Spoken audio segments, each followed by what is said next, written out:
Crime ಕಾರ್ನರ್ಗೆ ಸ್ವಾಗತ. ನಾನು ಉಮರ್ ಫಾರೂಕ್. ಚಿಕ್ಕಬಳ್ಳಾಪುರದ ಬಾಗೇಪಲ್ಲಿ ತಾಲೂಕು, ಈಗ ಅದರ ಹೆಸರು ಭಾಗ್ಯನಗರ ಆಗಿದೆ. ಈ ತಾಲೂಕಿನ ದೇವಿರೆಡ್ಡಿಪಲ್ಲಿಯಲ್ಲಿ ಹಳೆ ದ್ವೇಷದ ಕಾರಣಕ್ಕೋಸ್ಕರ ಒಂದೇ ಕುಟುಂಬದ 8 ಮಂದಿಗೆ ವಿಷಪ್ರಾಶನ ಮಾಡಲಾಗಿದೆ. ಕುಟುಂಬದ ಎಲ್ಲರೂ ಈಗ ಅಸ್ವಸ್ಥಗೊಂಡು ಹಾಸ್ಪಿಟಲ್ನಲ್ಲಿದ್ದಾರೆ. ಸಾಂಬಾರಿಗೆ ವಿಷ ಬೆರೆಸಿ ಉಸಿರು ನಿಲ್ಲಿಸುವ ಪ್ರಯತ್ನವನ್ನು ಇಲ್ಲಿ ಮಾಡಲಾಗಿದೆ. 8 ಜನರ ಪೈಕಿ 3 ಸ್ಥಿತಿ ಈಗ ಗಂಭೀರ ಆಗಿದೆ. ಈಗಾಗಲೇ ಪೊಲೀಸರು ಪ್ರಮುಖ ಆರೋಪಿಗಳನ್ನು ಬಂಧಿಸಿ ತನಿಖೆ ಮಾಡ್ತಾ ಇದ್ದಾರೆ.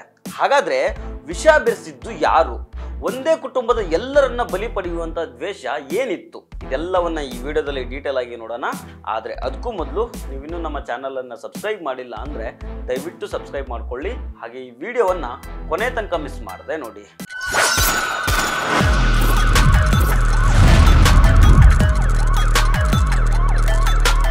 ಚಿಕ್ಕಬಳ್ಳಾಪುರ ಜಿಲ್ಲೆಯ ಭಾಗ್ಯನಗರ ತಾಲೂಕಿನಲ್ಲಿ ದೇವಿರೆಡ್ಡಿಪಲ್ಲಿ ಅಂತ ಹಳ್ಳಿ ಇದೆ.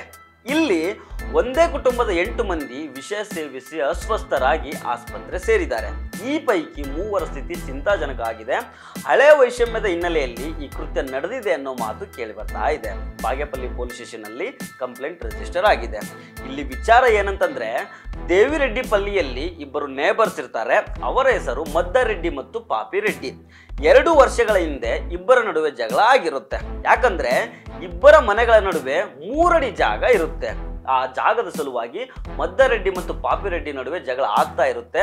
ಇದೇ ದ್ವೇಷದಿಂದಾಗಿ ಪಾಪಿರೆಡ್ಡಿ ಏನ್ ಮಾಡ್ತಾನೆ ಅಂತಂದ್ರೆ, ಚೌಡರೆಡ್ಡಿ ಅನ್ನುವ ಆತನಿಗೆ ಸುಪಾರಿ ಕೊಡ್ತಾನೆ.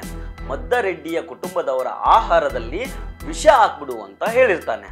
ಅದ್ರಂಗೆ ಚೌಡರೆಡ್ಡಿ ಮದ್ದರೆಡ್ಡಿಯ ಮನೆಗೆ ಹೋಗಿ ನೀರು ಕುಡಿಯುವ ನೆಪದಲ್ಲಿ ಅಡುಗೆ ಮನೆಗೂ ಹೋಗಿ ಸಾಂಬಾರಿಗೆ ವಿಷದ ಪೌಡರ್ ಬೆರೆಸಿ ಬಂದಿರ್ತಾನೆ. ಈ ಚೌಡರೆಡ್ಡಿ ವಿಷಪ್ರಾಶನ ಮಾಡಿದ್ದು ಮದ್ದರೆಡ್ಡಿಯ ಕುಟುಂಬದ ಅರಿವಿಗೂ ಬಂದಿರೋದಿಲ್ಲ. ಹೀಗಾಗಿ ದಿನಾ ಊಟ ಮಾಡ್ದಂಗೆ ಮೊನ್ನೆ ಕೂಡ ಊಟ ಮಾಡಿದ್ದಾರೆ. ಏಕಾಏಕಿ ಮನೆಯ 8 ಜನ ಕೂಡ ಅಸ್ವಸ್ಥರಾಗಿ ಒದ್ದಾಡಿದ್ದಾರೆ. ಈಗ 8 ಜನರನ್ನ ಬೇರೆ ಬೇರೆ ಹಾಸ್ಪಿಟಲ್ಗಳಿಗೆ ಅಡ್ಮಿಟ್ ಮಾಡಲಾಗಿದೆ. ಈ ಇನ್ಸಿಡೆಂಟ್ ಆಗಿರೋದು ಗುರುವಾರ.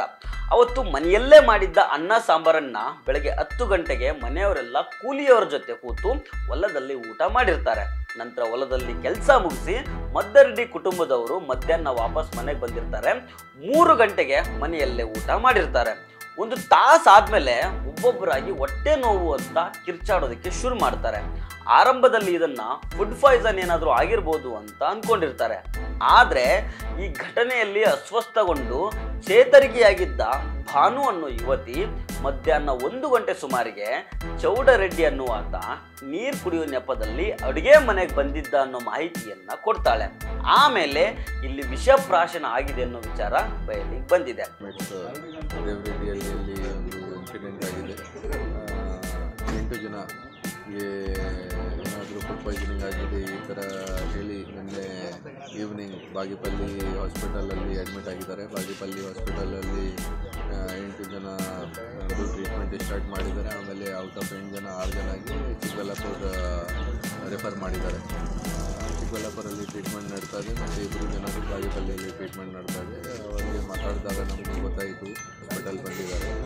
ಸೊ ಊಟ ಆದಮೇಲೆ ಈ ಥರ ಆಯಿತು. ಸೊ ಹಾಸ್ಪಿಟಲ್ದವ್ರಿಗೆ ಏನಾದರೂ ಈ ಥರ ಅನುಮಾನ ಇತ್ತು, ಏನೋ ಫುಡ್ ಪಾಯ್ಸನಿಂಗ್. ಸದ್ಯಕ್ಕೆ 8 ಜನರ ಪೈಕಿ ಮಂಜುನಾಥ್ ಹಾಗೂ ಮದ್ದರೆಡ್ಡಿ ಸೇರಿದಂಗೆ ಸುಬ್ರಹ್ಮಣ್ಯ ಅನ್ನುವರ ಸ್ಥಿತಿ ಗಂಭೀರ ಆಗಿದೆ. ಅವರನ್ನು ಐಸಿಯುನಲ್ಲಿ ಇಟ್ಟಿದ್ದಾರೆ. ಉಳಿದ 5 ಮಂದಿ ಪ್ರಾಣಾಪಾಯದಿಂದ ಪಾರಾದ್ರೂ ದೇಹದೊಳಗೆ ವಿಷ ಸೇರಿರೋದ್ರಿಂದ ಮುಂದೇನಾಗುತ್ತೆ ಹೇಳೋದಿಕ್ಕಾಗೋದಿಲ್ಲ ಅಂತ ಡಾಕ್ಟರ್ ಹೇಳಿದಾರಂತೆ. ಈ ಹಿನ್ನೆಲೆಯಲ್ಲಿ ಪೊಲೀಸರು ಕೂಡ ಗ್ರಾಮಕ್ಕೆ ವಿಸಿಟ್ ಮಾಡಿ ಪರಿಶೀಲನೆಯನ್ನು ನಡೆಸಿದ್ದಾರೆ. ಈ ಕೇಸ್ನಲ್ಲಿ ಪ್ರಮುಖ ಆರೋಪಿಗಳಾದ ಪಾಪಿರೆಡ್ಡಿ ಮತ್ತು ಚೌಡರೆಡ್ಡಿಯನ್ನ ಈಗಾಗಲೇ ಅರೆಸ್ಟ್ ಕೂಡ ಮಾಡಿದ್ದಾರೆ. ಸೊ ಫ್ರೆಂಡ್ಸ್, ಇದು ಇವತ್ತಿನ ಕ್ರೈಮ್ ಕಾರ್ನರ್. ಮತ್ತೆ ಭೇಟಿ ಆಗ್ತಿರೋಣ. ನಮಸ್ಕಾರ.